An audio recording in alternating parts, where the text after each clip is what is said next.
DJ Omid Tiwari Apahar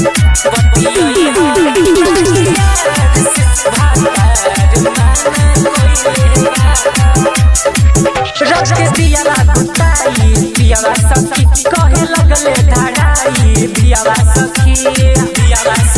रख दियावा गुताई पियावा सखी कहे लगले धड़ाई पियावा सखी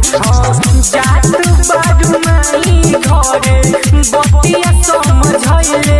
बतियाई हो नहीं याद से भातार माना कइले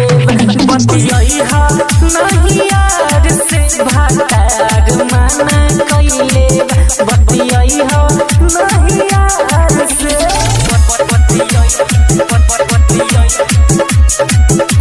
माना कइले DJ Omid Tiwari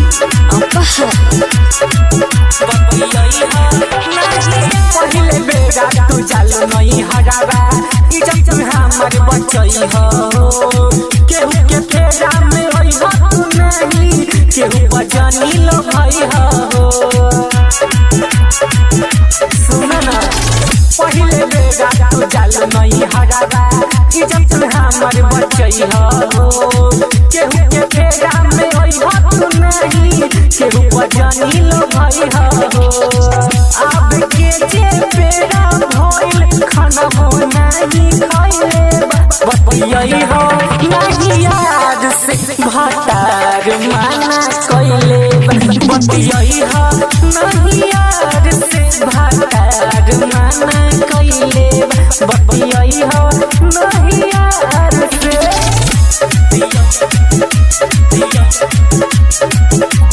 माना कइले DJ Omid Tiwari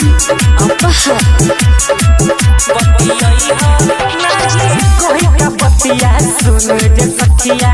दिलवा के होई बात रे छोड़ से नहीं छूटल जाता अजोती सन के हाथ रे ए सखी सुन ना कोई का बतिया सुन जे सखिया दिलवा के होई बात रे छोड़ से नहीं छूटल जाता अजोती सन के हाथ रे रहलो नहीं गइलो से घरे हमरा आइले बतियाई हो नहीं याद से भातार माना कइले बतियाई हो